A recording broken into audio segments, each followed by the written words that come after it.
Arlene called and asked me if I would give the sermon this week, and I told her I needed a week to think about it.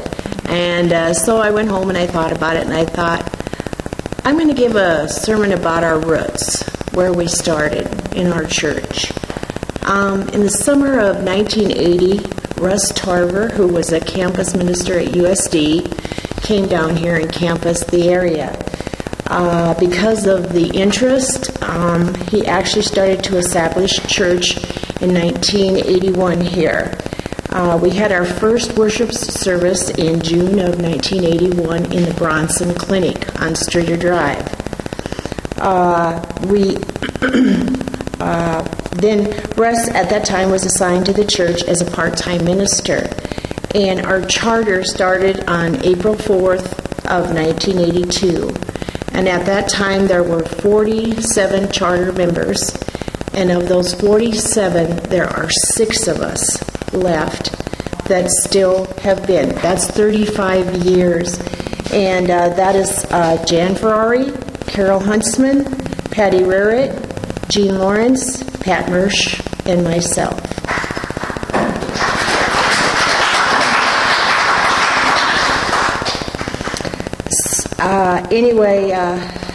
Russ, I have to say he was the angel in my life. He came at a time when I needed somebody, and it just happened to be that's when he showed up.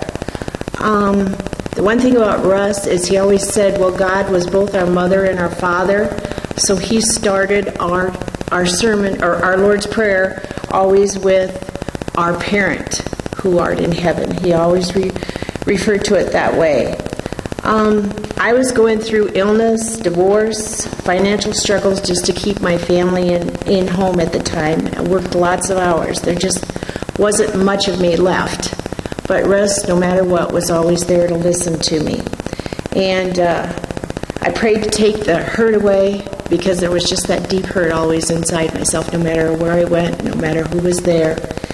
And his suggestion to me was to pray to God, but then I should listen for an answer. I shouldn't just keep talking, that I should listen to what God said to me.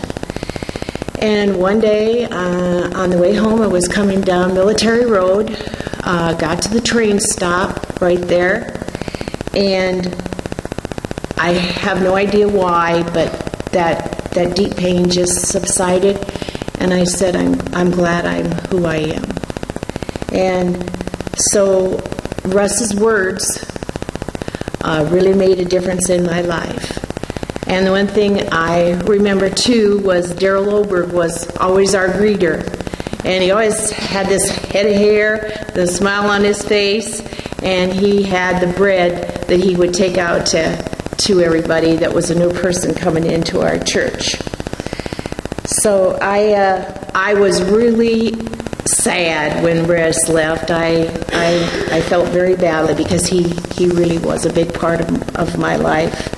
And Lynn Genowan came and took his place in 1988. Russ was there 8 years. And at that time, we purchased the parsonage at 12 Spruce Avenue.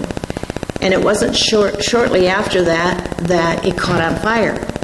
And Norb and I lived right behind the parsonage, so of course we were the first ones there, throwing stuff out of the house that she wanted to save.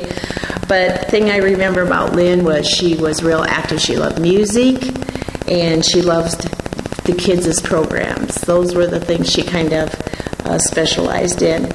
And also during that time, I don't know if a lot of you remember, there was a guy by the name of Robert Stanhart, and he was a quadriplegic. And he came out and he had sermons for us too during that time, several different times while Lynn was there. After that time, Rich Zach joined our church in July 1st of 1992. During that time, he had 3 boys. His wife's name was Bonnie. There was a large increase in our attendance. A lot of that had to do with Gateway, them increasing in size and opening up here. So it was decided that we needed additional space for our worship, and so that's when the Waite family donated a house that they were going to build down in the dunes, but decided not to. And at that time, we became the Church on the Move. We had a little church on wheels. That's how we came across to everybody as the Church on the Move.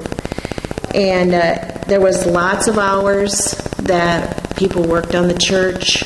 It was a huge church.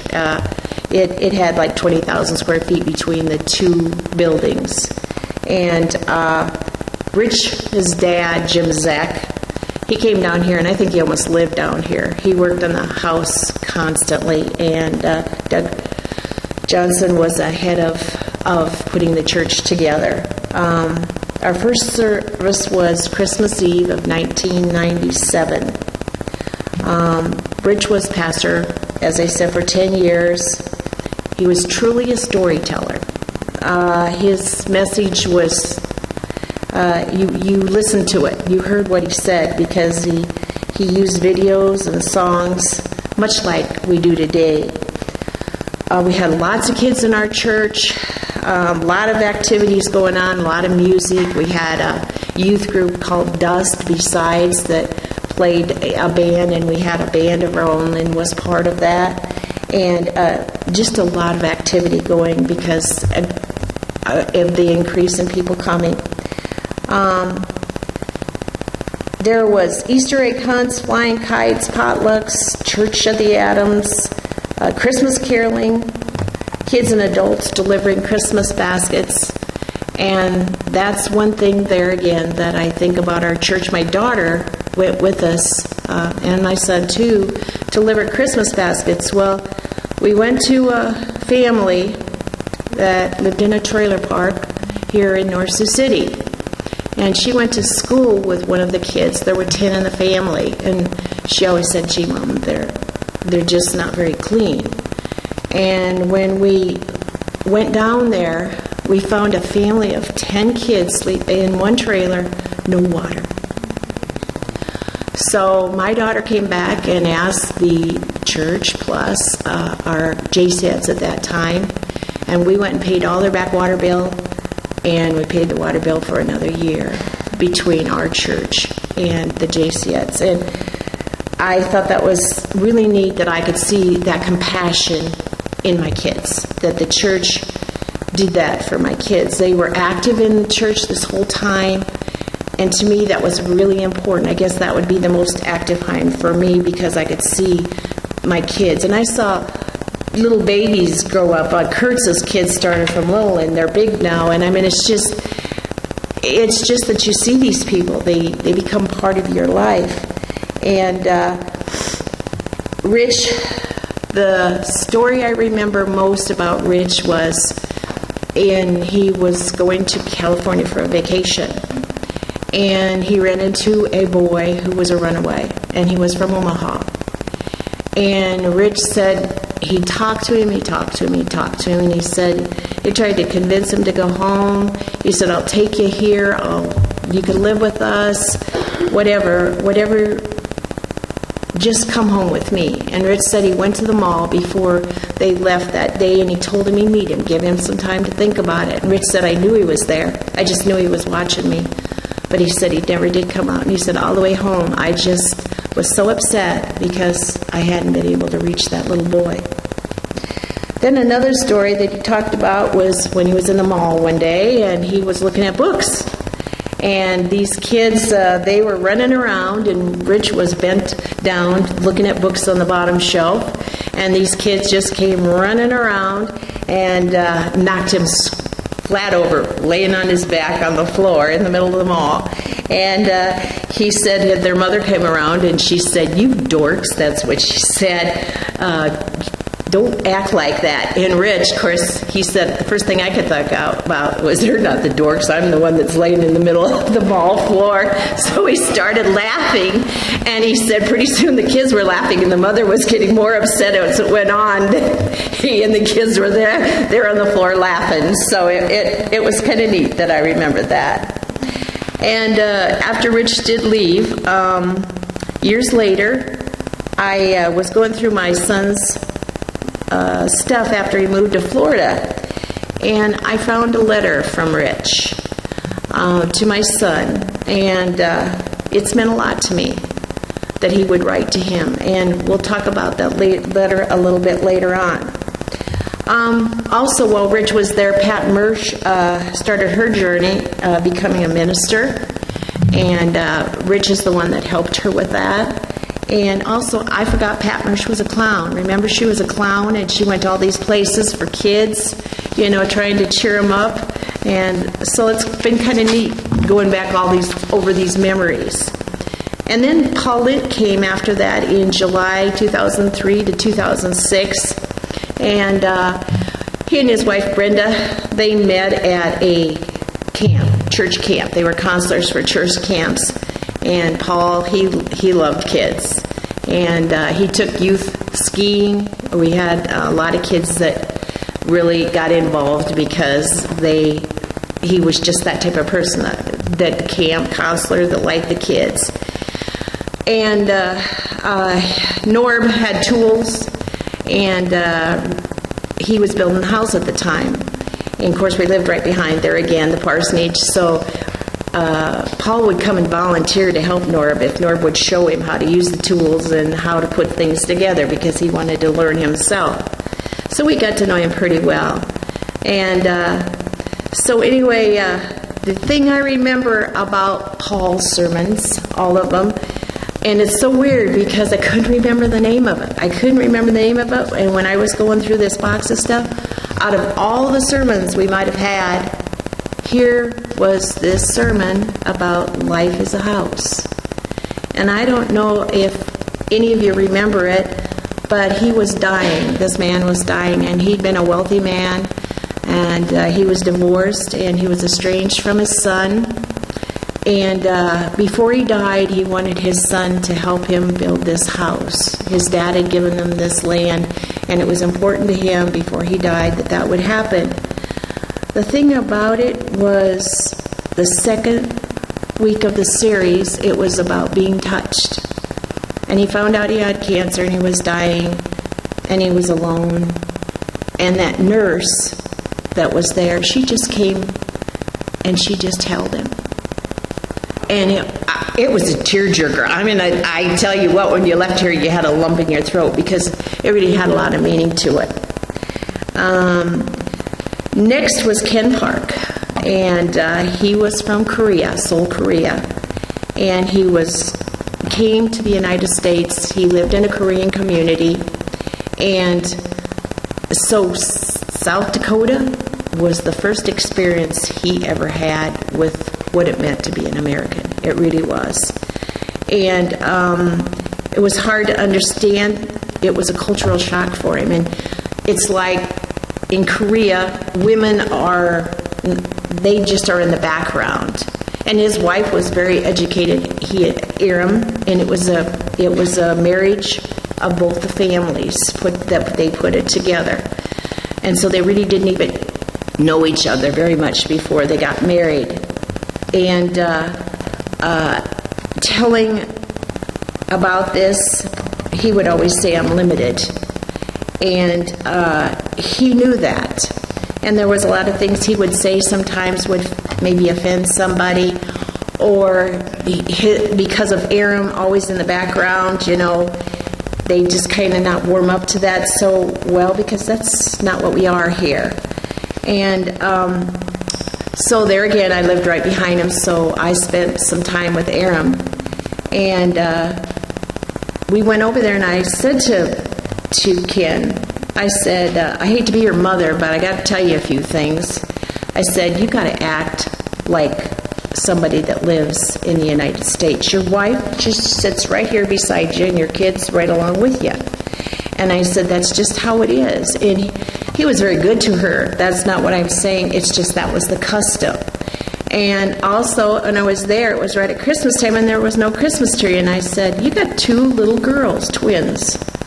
And I said, they need a Christmas tree. And he said, well, there's one at the church. I said, no, it's just not the same. You need one at home. And Aram told us about how when she was a kid, she never had a Christmas tree. And she drew a cardboard tree on the wall, and then she would take paper, the kids, and decorate it. And that's all she ever had. I mean, so we had a tree, we had decorations, and there again I saw tears in her eyes because she'd never experienced that.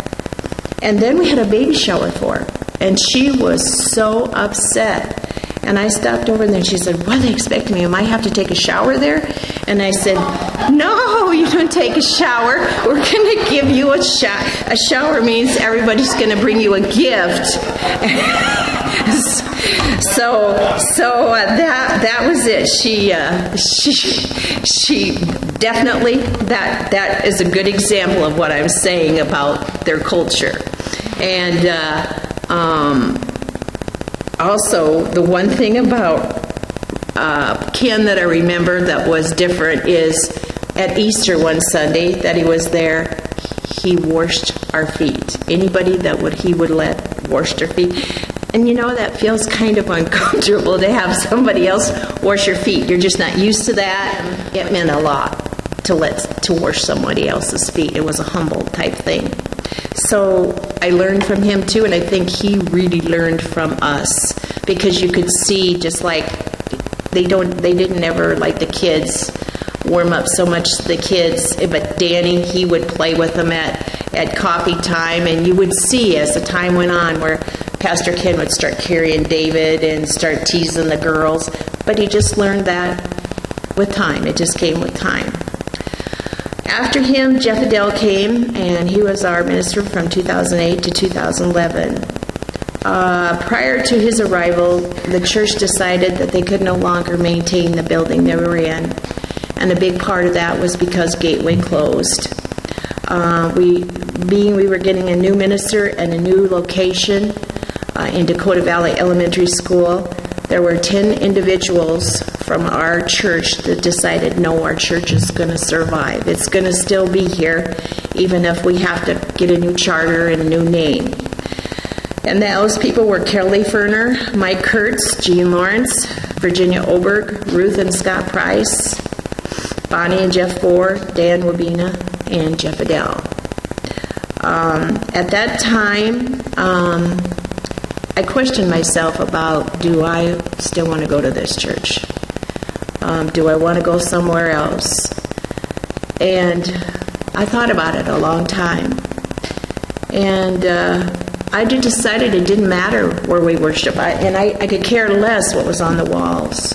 It was the people that sat in the audience listening to the sermon. We have some really fine people in our church and have over the years, 35 years. It's just the idea when I come to church and I see them, it's like I know they're okay. And I have prayed for people that have husbands like Carol and Kathy that have died, that have gone through that sorrow, but yet I've seen all the births and everything here. So I just knew this is where I wanted to be because of the people. And I asked myself, why do I have that bond, if it's just even for an hour on Sunday morning? And I think it's because we pray for each other. We actually pray that each other's going to be okay. And so that's why I'm still here today. Then Jeff Bohr, he became our minister after that, 2011 till present time. And Bonnie and Jeff had been members of the church since 1992. So after we left the church, we moved to the building that we are in now. And Jeff is also a storyteller. It's and this is the rest of the story, and much like Rich. And I enjoy that. I really like that. That is a lot. And I think, too, when we come here, we pray, but we listen. We listen to what he says. So that's kind of what Russ told me a long time ago, you know. And I told Jeff about a story that happened last fall. And if you remember, we had a series about the boat, how Rembrandt painted himself in the boats. And the first week I walked in here, There was nothing on the counter back there except in the center. There was one white coconut donut. And that was my mother's last thing she ever asked me for. I said, "What, Mom, what can I get you?" And she said, "A white coconut donut and a cup of coffee." And I said, "Sure." And I went right and got it for her. So when I saw that white coconut donut, I don't know why, but it just gave me this lump in my throat. I don't know what it was all about. And so then when we came to have this sermon about the boat, the following week when I came in, this little puzzle we have in there, on the first line in the middle was my name, Pat. And so I'm like, oh, I'm really supposed to listen. My mom's telling me something. There's something here. I got to listen to it. And during that time, Norm and I had a lot of issues in our lives there again where you question why things happen the way they do. And so I listened to it, and what it came right down to that Jeff was saying was that you know who you are, you know if you're a good person, you put your priorities where they are, and then after that it doesn't really matter what anybody else thinks. So I went home thinking about all that, and the next day I came in from outside and I turned on Dr. Oz. And on Dr. Oz's show that day was this woman who listened to people that talk. She hears people from the past that they talk to someone, and she was talking to these people on the show. And she said sometimes angels talk to us, but we really don't hear what they say. And there again, I went into the bedroom and I opened up my mom's dresser, which I have now, and she always wore Estee Lauder. And the smell was just, it was just unbelievable. And the minute I smelled that, I heard, "Hey, you've done all right. Everything's going to be okay." And 2 days later, when I saw somebody that I was upset with, I didn't have that deep hurt or anger anymore. In fact, I looked at him and said, "I really feel sorry for you because you lost two of the best friends you have in this world." So, praying and listening does make a difference. In conclusion, I'd like to read my son's letter from Rich.